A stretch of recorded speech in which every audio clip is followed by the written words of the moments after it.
Tonight on Ukraine Today, massive explosions in Crimea. Ukrainian drones hit Russian ammunition depots. New Russian drones, now with better jamming protection and bigger warheads, just perfect for killing civilians. More weapons for Ukraine, what Belgium, Denmark and Italy are sending, and how it helps on the battlefield. Trump wants to meet Putin. Where, when, and why would the US president talk to a war criminal? And the new Pope is officially in office. What Leo XIV said about Ukraine during his first speech. All that and more in Ukraine Today. Hi there, we're from Ukraine. I'm Volodymyr Robchun.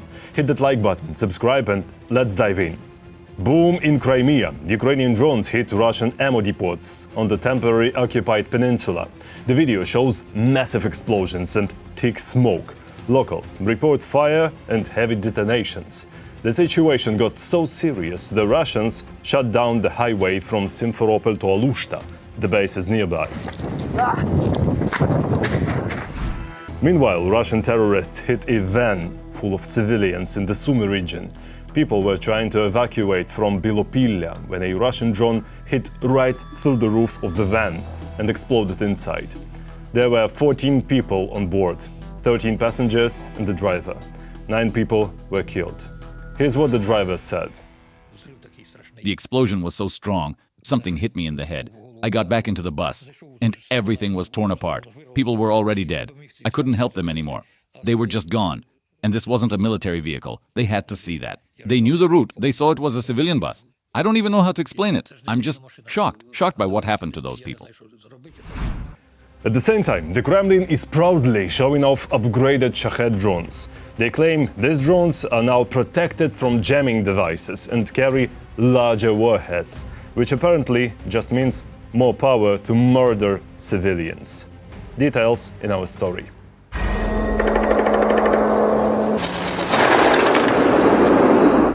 Faster, more powerful, and more resistant to electronic warfare. The Russians have claimed that they have improved the capabilities of their shaheds, and now it will be more difficult for Ukrainian air defense to deal with them.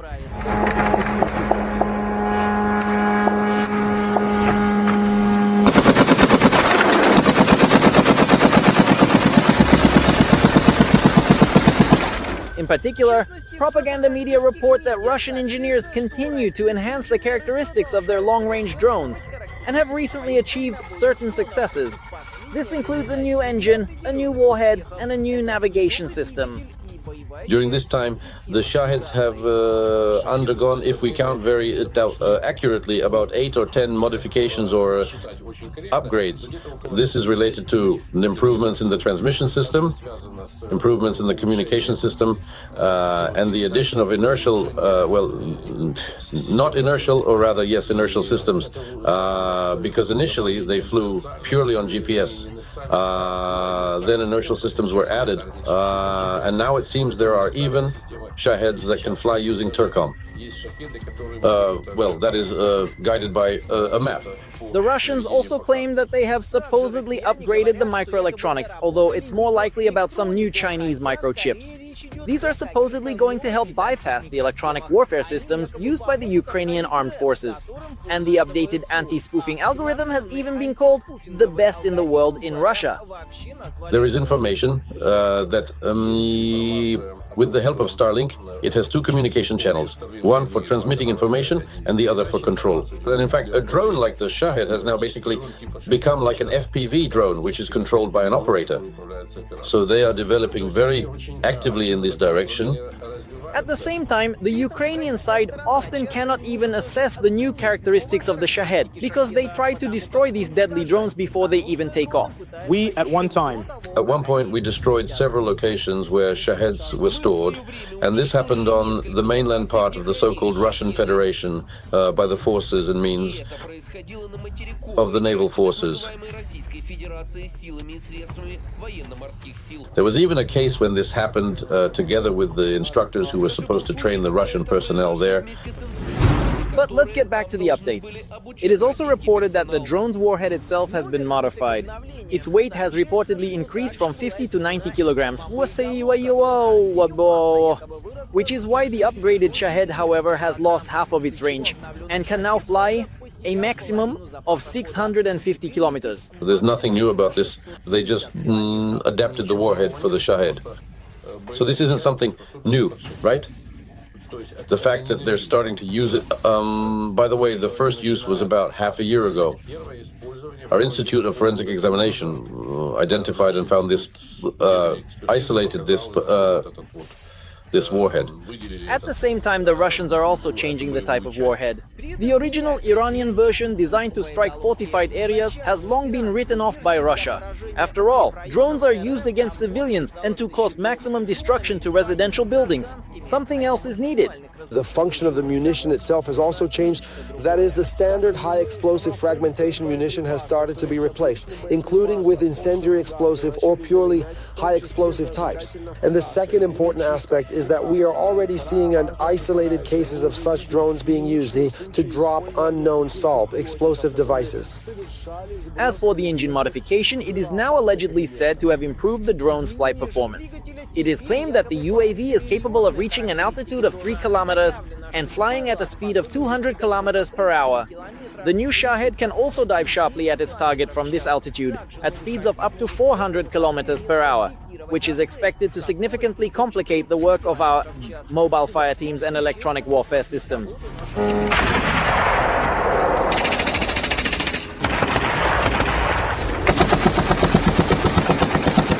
At the same time, the use of long-range drones has also changed. Apparently, despite the bold statements, the production of the Shahed is still far from the targets announced by the Kremlin. That's why attack drones are now being launched, mixed in with decoys. It varies depending on the situation, but more often than not, these are Geran drones, which pretend to be Shaheds. They act like they're Shaheds. In reality, well, they're not actually Shaheds. And we really should have stopped using that term a long time ago. Shahed should only be used at best as so-called Shahed, because there's nothing left of the original Iranian Shahed in them anymore. The Ukrainian side has not yet officially responded to the information about the new Shaheds, but they have responded with action. Despite the fact that now every drone is supposedly able to reach its target without any problems, the defense forces repelled an unprecedented drone attack the day before. Out of the 273 drones launched, 88 were shot down and another 128 were suppressed by electronic warfare systems. In other words, the effectiveness of our air defense was over 95%.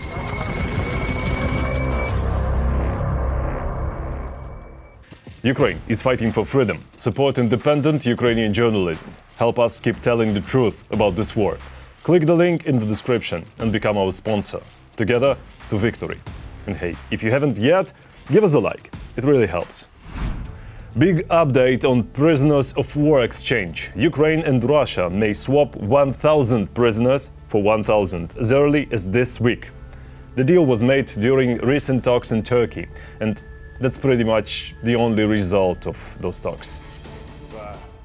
After our visit to Istanbul, the talks have led to an agreement to exchange 1,000 of our people for 1,000 of theirs. People are our top priority. Our task is to bring everyone home, and today we just start with 1,000.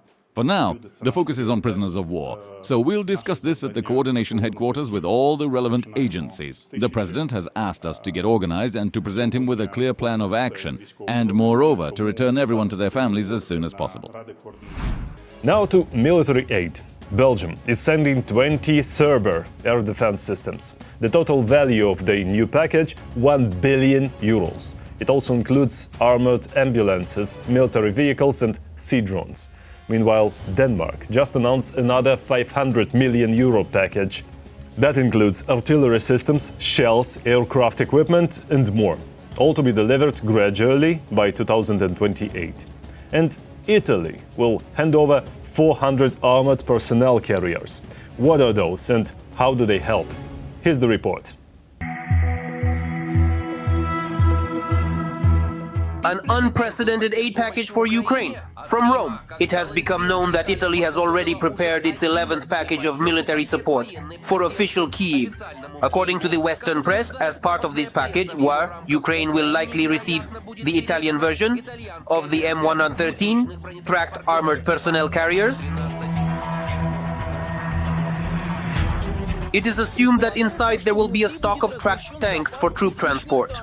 These are M113 tanks developed in the mid-1950s to carry an equipped infantry squad and provide close-range fire support to the troops.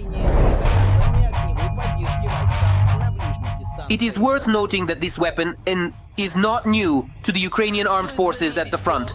For over a year now, similar American equipment has been taking part in the fighting in Donbass. The engine has 200 horsepower. Detroit, a pure American two-stroke turbo diesel. Turbo diesel. As for the Italian version of the M113 specifically, in 2024 the Camellini appeared in service with the National Police and the Apennine modification, which is equipped to NATO standards. Unlike the earlier M113 modifications supplied by allies, received additional side armor protection, which significantly improved the vehicle's characteristics. This is already the 11th package of military aid to Kyiv that has been prepared in recent months as part of ongoing dialogue with allies.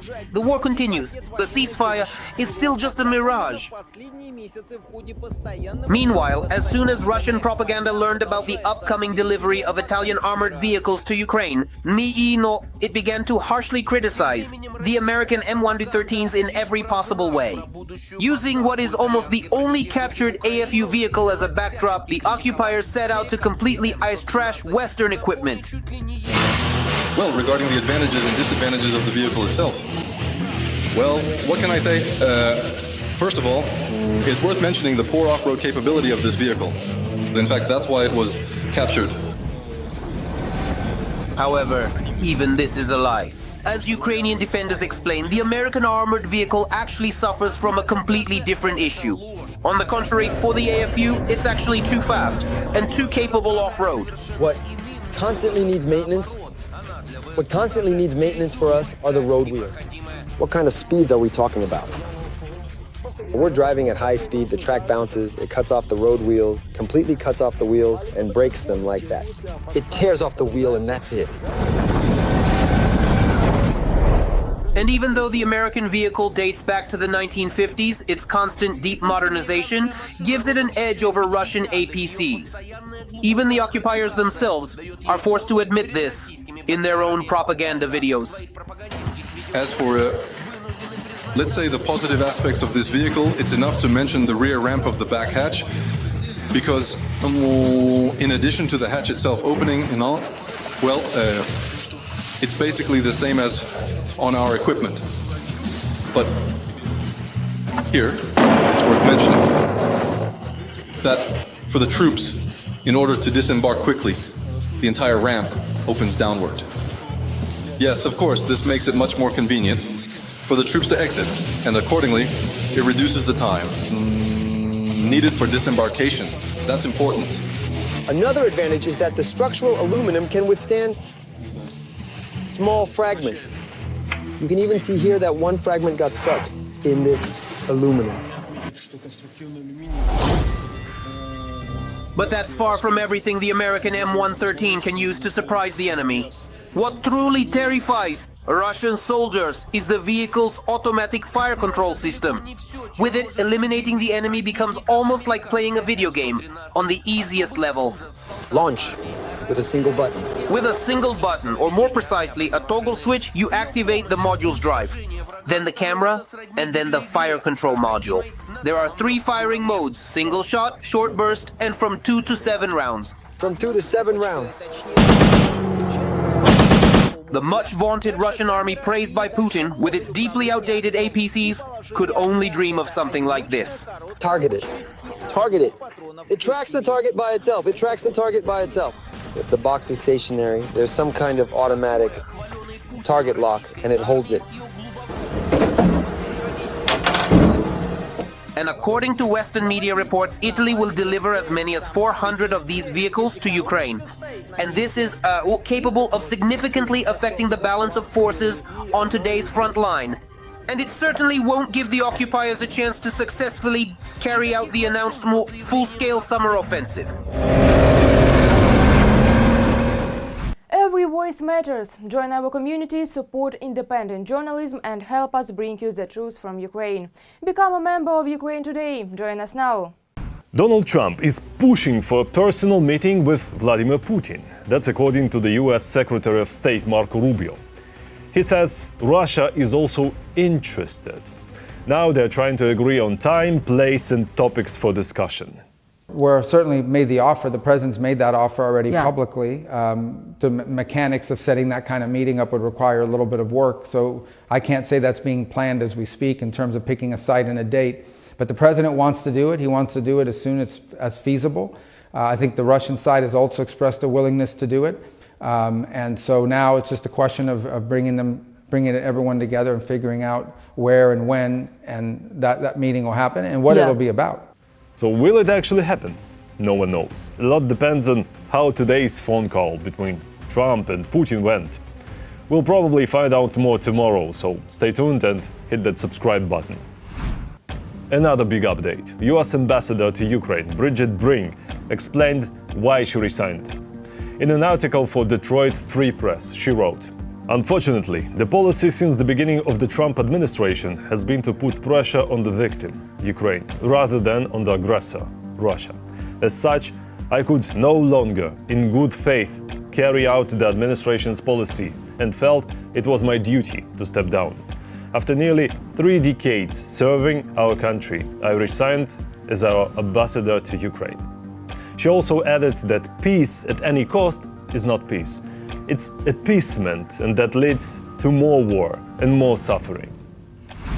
Now to Vatican City. The newly elected Pope, Leo XIV, held his inauguration mass in front of hundreds of thousands of people at St. Peter's Square. Many world leaders were there. In his first speech, the new Pope mentioned Ukraine, calling it long-suffering. A long-suffering Ukraine is waiting for talks about a just and lasting peace. So, we turn to Mary, the guardian of the Bishop of Rome, the shepherd of the Universal Church. From Peter's boat, we look to her, the star of the sea, the mother of good counsel, as a sign of hope. Through her intercession, we ask for the gift of peace, for strength and comfort for those who suffer, and for the grace to be witnesses of the risen Lord. After the ceremony, the Pope met with President Volodymyr Zelensky, who thanked the Vatican for offering to host direct negotiations between Ukraine and Russia. And finally, LGBT people in Russia are under growing pressure. Teenagers are especially at risk for simply being who they are. The Kremlin and the state church have turned hate into law. So, what does daily life look like now for Russian LGBT youth? That's in our report. Persecution, arrest and prison sentences for books, accepting oneself and for being different from everyone else. It might seem like all that was left behind in the USSR, but that's not the case. Witch hunts are still a favorite pastime in Russia. And now in Russia, anyone even remotely connected to LGBT has become one of these witches. I don't even want to talk about those fags. I won't even say that disgusting word out loud. I'm a terrible homophobe. If it were up to me, I would make Article 121 of the Russian Criminal Code punishable by death for what they do with each other. Not long ago, searches were conducted in Russia at the homes of several employees of the publishing house Individuum, as well as at the office of the publishing house Exmo.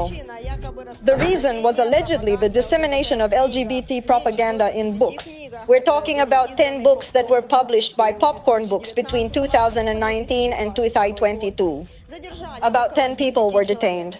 The investigation claims that more than 1,000 copies of the books were sold. And this situation is unique, as it is the first major criminal case concerning LGBT extremism. But attacks on the LGBT community have become anything but unique in Russia. Anyone who simply falls out of favor can get caught up in it.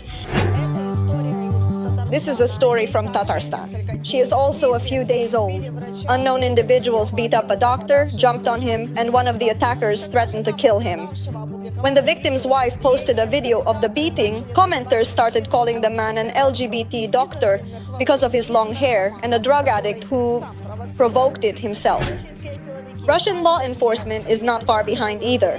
They conduct raids on clubs where, in their opinion, people suspected of LGBT propaganda might gather. In general, it's just a convenient excuse to commit lawlessness.